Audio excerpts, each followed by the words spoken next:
Hello mga kabanding, this is Rainier Maratalia and for today's video ay mag-unlock at mag-unbox na naman tayo ng mga parcel na pinadala sa atin ng, di ba parang naging rapper na dahil sa ulit-ulit kong ina-unbox yung mga bagay-bagay, no? So ulitin natin.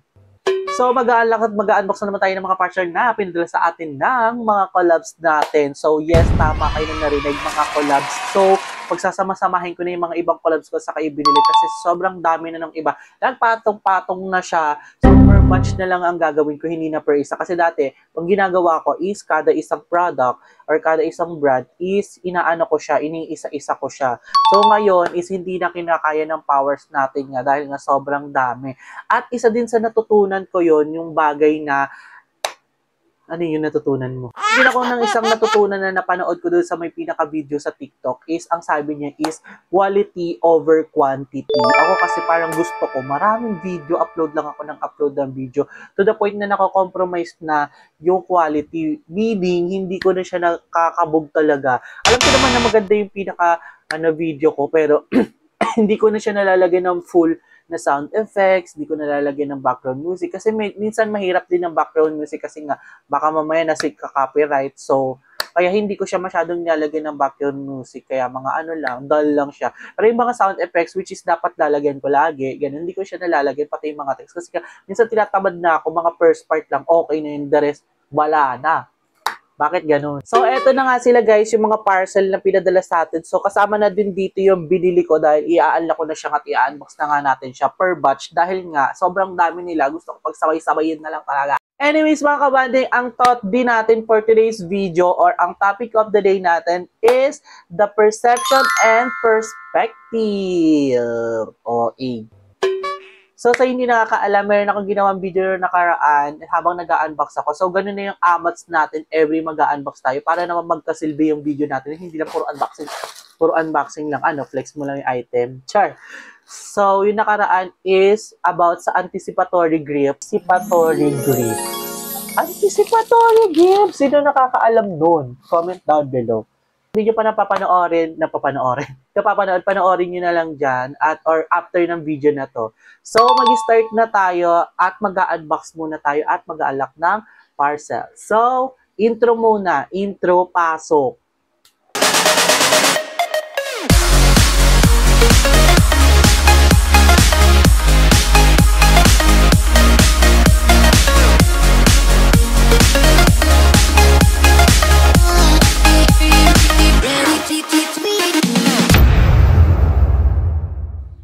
So, nung nakaraan, nag-video pala ako nung about sa J-Spray unboxing ko. Tapos sinabi ko sa inyo guys na binili ko na yung color green at dumating na siya. Eto na siya. Alam nyo kung ilang days tong dumating. At totoo yung sinasabi ko sa inyo na kung saan-saan to nakarating. Nakarating pa to ng Cebu. Ipopost ko dyan sa picture kung ano yung pinagdaanan niya dyan. Parang nakarating siya ng Makati, ng Quezon City, ng Bulacan. Ba't ganun? Nagtitrip. Ganun. Basta ayun yung nakarating siya ng kung saan-saan. Napakatagal. So, eto na. Baka kasi nagkamali lang sila. Open natin. Tapos eto. Sige, i-review na natin to kasi nandito na rin naman siya. Open na natin siya. Kung mabango ba to dun sa Rockstar at saka dun sa Pampararat. Char. Eto na siya guys. O, bakit may bilog-bilog? Akala ko may bilog eh. So, eto na siya. The Boy Next Door. So, open na natin. Sige, di ba, imbis na unboxing lang, di ba, naging ano na siya. Naging i-review ko na rin tong color green. Kasi nga, ang tagal na nito, no, nakaraan pa to.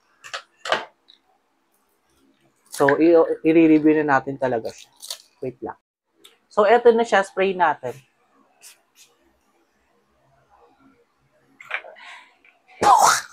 Mali sa akin yung ano, dito kasi electric fan. Mabango siya. So, medyo sweet siya na may pagka-powdery yung amoy niya. Mabango nga siya. Kaya siguro maraming bumibili nito. Kasi ano siya, para sa akin lang nga, generic siya. Pwede siya sa panlalaki at saka pwede siya sa pambabae. Kaya siguro laging sold out tong Boy Next Door na to. Pero mabango siya, di ba? Mabango siya. So, I like it. So, ayun lang. So, first item muna tayo mula ito sa Energy Eco. So, energy echo kapag kayo ay walang energy. Chares, hindi. Basta ganun. So, habang ina-unbox natin, yung sinasabi ko sa inyo na perception at perspective, hindi ko kasi nagigets talaga kung ano yung pagkakaiba nun. So, hanggang sa sinerch ko, kasi nga baka mamaya mabalik-baliktad ako.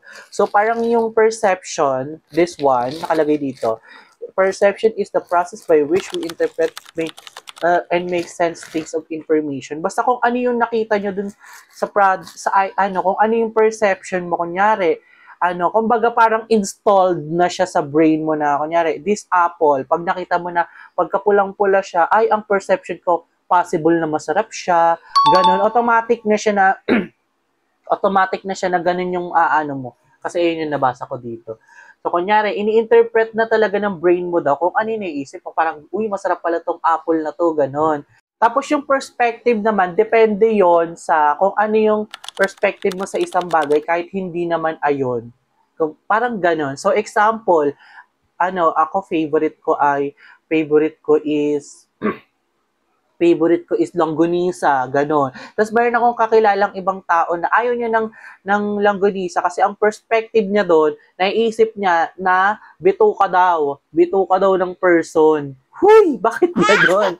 So, gano'n. Parang gano'n yung perspective at saka perception. Kapag hindi nyo pa rin na-gets, lumipat na kayo ng section. Charis, hindi yan. So, eto na nga pala siya, ang energy echo. So, this one is energy flavored. Ano din siya? Sports supplement. Para siyang yung mga energy drink. Gano'n. Yung pag kayong nagja-jogging kayo or what. So, kailangan nyo to. So, di ko muna siya open, ganyan lang muna natin siya, guys. Ganyan. So, kaya ako naisip yung perception na yun, perspective. Actually, yung perspective lang talaga. Ang topic natin is, you must dapat change your perspective sa lahat ng mga bagay. Yung nararanasan mo, like into negative, into positive. Parang ganon. For example, ang perception mo, umuulan, ang baha, nakaka-stress, keme-keme, like that. Grabe na ang mundo. Ganun. Pero, if you change your perspective na buti ka pa, meron kang tinitirhan, di ka tulad ng iba na nasa kalsada na natutulog, binabaha na sila, like, diba, girl? So, hindi ko naman sinasabi na i-invalidate mo yung nararamdaman mo at yung pain mo at yung stress mo. Okay lang yun. May stress ka, ano ba? Nakakaulan. Umuulan na naman, nakakabisi naman. Ganyan. Okay lang yun. Pero, kailangan mo siyang daanan.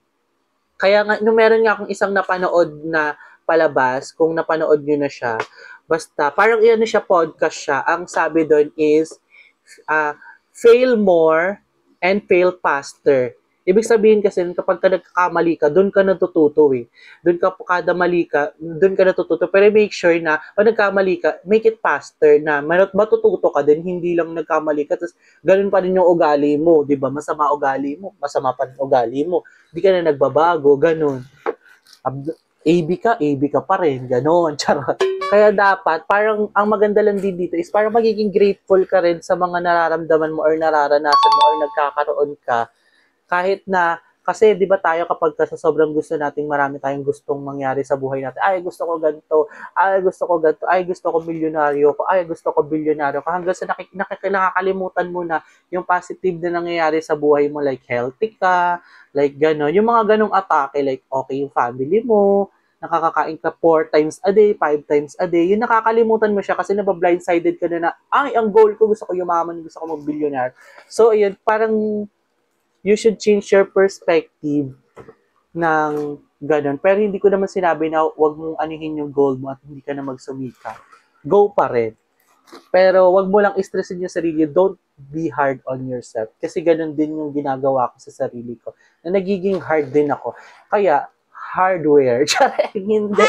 So speaking of fail more, nung mga videos na pinanood ko habang ina-unbox natin dito, meron ako maling isang ginagawa sa vlog ko, which is, hindi ako nagsasabi ng pangalan. Sabi ko lang, lagi lang, hello mga kabanding, for today's video.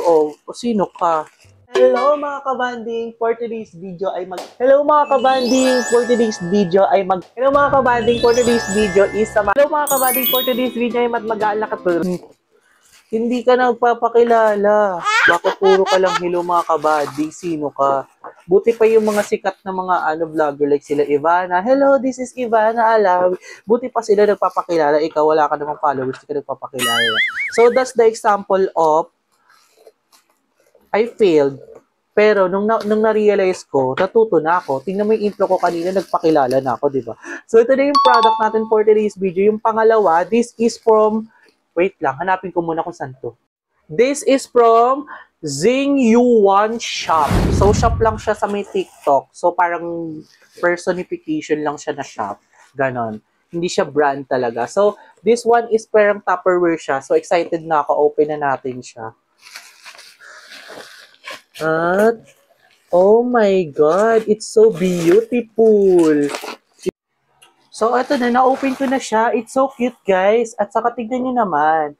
Wala naman siyang basag. So, ayun na, ang ganda. This is, lagayan to ng mga, parang pag magpipiknik kayo, lalo na kasi kami pagka nag-i-staycation kami, perfect to. Kasi nga, lalagay namin siya ng mga kumpururut. Parang pang picnic siya, so open natin siya. Ay, super siya, super tibay niya, as in lock na lock siya. So, open na natin siya, guys. Sealed na sealed siya. Meron siya ditong rubber. So, alam mo na yun, pagka may mga may init yung nyo, keme-keme. So, eto, cute na lalagyan niya. Pwede pala siyang tanggalin. Ang galing.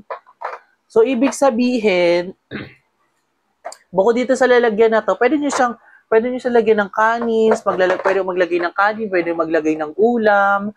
Tapos meron kayong mga kanya-kanya, kain ka na dito. So cute. Dito. Sobrang cute niya. So, ang ganda nito, I'm gonna give it a 10 over 10, 10, 10, 10, 10, 10. So, pag ginawa ko to ng video, syempre lalagyan ko to ng mga foods. So, mag-iisip pa ako kung ano ilalagay ko. Kasi pagka ganito lang yung inano mo, di ba, hindi siya catchy sa mata. Pagka ganito lang na hindi siya marketable mostly. And pag nakita niyo siya, 'di ba? Pero kapag naglagay ka dito ng mga kung anik-anik, tapos ipapaskill mo, ay yung mga gusto ng mga tao, syempre, kita mo na agad yung function ng pinakaisang bagay. So, example is the best policy. Example is! So, ayun. Ay, masarado nito. So, sobrang sikip niya. Ayun. So, okay na siya. Tapos, eto. Ang ganda niya. So, ang perspective ko sa kanya, ang ganda niya. Charing. Reme. OA mo naman, ganun. Wait lang, may parcel. Wait. Hiningal ako, mga kabanding. Kala ko parcel na naman na na-deliver. May nag-doorbell. Yung pala, tubig pala. Mineral water na deliver. At alam nyo share ko lang to habang nagbo-vlog na rin ako. Ang ganda ng binili namin na metal bracket para dun sa mineral water namin. Kung kayo may mga mineral water kayo, so ilalagay ko dyan yung video. Meron kang metal bracket, yung binili ko. Economy ata yung binili ko or take, basta ganon. Matibay siya, sturdy siya, tapos kahit, di ba, dalawa yung container nyo. Pwede sa ilalim, pwede sa ibabaw. So kapag mabigat yung nasa ibabaw, tapos ginalaw-galaw mo pa rin, hindi siya uuga, as in sturdy talaga siya. So, kung gusto nyo ng ganon, tapos masikip yung lugar nyo at gusto nyo ng lumawak siya, ay mapagkasya nyo yung mga container nyo na dalawa, perfect yun, i-check out yung lalagay ko sa link. So, ayun lang guys, eto na, mag-start na ulit tayo. This is from Last at this is from Angelou. So, hindi lang isang platform talaga ang pinag-aanuhan natin yan. TikTok, Shopee, Lazada. Basta lahat ng opportunity, i-grab na natin yan. So, open na natin siya. Basically, this is a skincare soap. Saka, titingnan na natin siya. Siyempre, open na natin siya. At, ayun, titingnan natin ang perception natin dito. Perception! O, A mo na. So, ayun lang naman ang atake natin. Uy! May nakalagay dito. Thank you for choosing Angelou. Honor is responsibility. Basta yun. Okay. Cute siya. So, this is 1, 2, 3, 4, 5. 5 bars naman siya. Meron naman siya. So, hindi ko na siya masyadong i-open. Honest review ko, amoy poet. Wala pa nga eh. So, ayun lang. By the way, thank you so much nga pala ulit sa Energy Eco, sa Zing Yuan Shop, at dito sa Angelou. So, ayan. Bongga silang tatlo, diba? Pinagsabay-sabay na ang collab. So, ayun lang naman, ang masasabi ko sa final thought D natin, final thought D talak natin, topic of the day talak natin, is ang masasabi ko is isda. Charis. It's okay to make feel sad. Okay lang na maging sad. Bigyan nyo yung time yung sarili nyo para maging sad. Pero huwag nyo naman bigyan ng overall na lahat kayo araw-araw sad na maging malungkot na. Bigyan nyo lang siya ng time yung sarili nyo kasi minsan kailangan natin i-acknowledge yung natin, emotions natin like yung sadness, yung anger, yung kasi kapag hindi nyo siya ng that day kasi parang naiipon talaga siya. Kaya yung magiging perception nyo din sa isang bagay at perspective nyo, nagbabago din. Kaya parang halos lahat nagiging negative na dahil nga hindi nyo siya nire-release at the time of the day and the day at the time. Nagigits nyo ba? Basta kailangan nyo nang i-address yung sarili nyo, basta i-address nyo siya. At syempre, kung nahihirapan kayo sa mga bagay-bagay at mga naiisip nyo, always panalo. Always, wala, kalokohan na lang ang pinagsasabi. Always, ito na seryoso na, always seek for help. Sabi nga nila, di ba, no one is an island. Ano daw? No man is an island. Totoo yan, kasi hindi ka mabubuhay ng mag-isa lang. Lahat ng kaakibat na ginagalaw mo ay meron yung kadugtong. For example, ikaw lang mag-isa, kaya mo lahat, talented ka, lahat kaya mong gawin. Pero yung time na pinupuntahan mo kung saan ka nagtatrabaho, that's your part of your collab, di ba? May collab kayo. Paano kung wala yung work ko na yun? So, di ba? You cannot, basta ganun. Unless, kung makakasurvive ka talaga dun sa pinakagubat, ikaw lang mag-isa, go, approve ka na, kaya mo na, di ba? Kung nagigets nyo, kung hindi mo naman nagets, edi get, char. So, at the end of the day, wala namang pumipilit sa'yo, kahit ako na nagsasalita sa'yo, wala namang pumipilit sa'yo kung ano yung mararamdaman mo at saka kung ano yung gagawin mo sa buhay mo. Kasi dalawa lang naman yan eh. Either you take this as an inspiration, or either take this at nangingialam ka pa sa buhay ko at nararamdaman ko. So, that's your perspective na at wala na akong magagawa doon. So, sa'yo na yan kapag yung utak mo is ganyan ka na. Go ka na dyan. So, wala na akong magagawa doon. So, ang akin lang naman, ang akin lang is I want to share that kasi nga nakakatulong din siya sa akin kasi pag binabago ko yung perspective ko and perception ko sa isang bagay, lalo na kapag ay nagbibigay sa akin ng stress na hindi ko kinakaya, binabago ko siya and that's my co-op mechanism to help myself din. Kasi nga hindi mo naman mag-iinarte ka, diba? Tapos ikaw din ang stress sa sarili mo. Paluin ka na sa sarili ko. Siyempre hindi, diba? Kailangan iintindihin mo rin sarili mo, emotion mo, nangyayari sa paligid mo. At kung ano man ang nangyayari sa buhay mo, deserve. Hindi pala ganun. Kung ano man yung nangyayari sa buhay mo, kung nahirapan ka mo hindi, naniniwala ako at maniwala ka din na everything is happening for a reason. At aayon din sa'yo ang panahon. At saka, kung hindi man umaayon sa'yo ang panahon, this is my last advice sa'yo. Imagine mo this, our life here in earth is a trial card. So, kung mategi ka man dito nagsasuffer, malay mo, pasok ka na sa finals at happy ka na sa earth, ay sa heaven. So, imagine mo lang, this is a trial ground for you to experience the eternal life. Mo na, magiging pastor ka na, hindi. So, yun naman, sana nagustuhan niyo ang ating video. Huwag niyo kakalimutan mag-like and mag-subscribe sa ating YouTube channel. By the way, again, my name is Ranger Meratalia. Thank you so much for watching. Bye! I was leaking into darkness, something to hold on.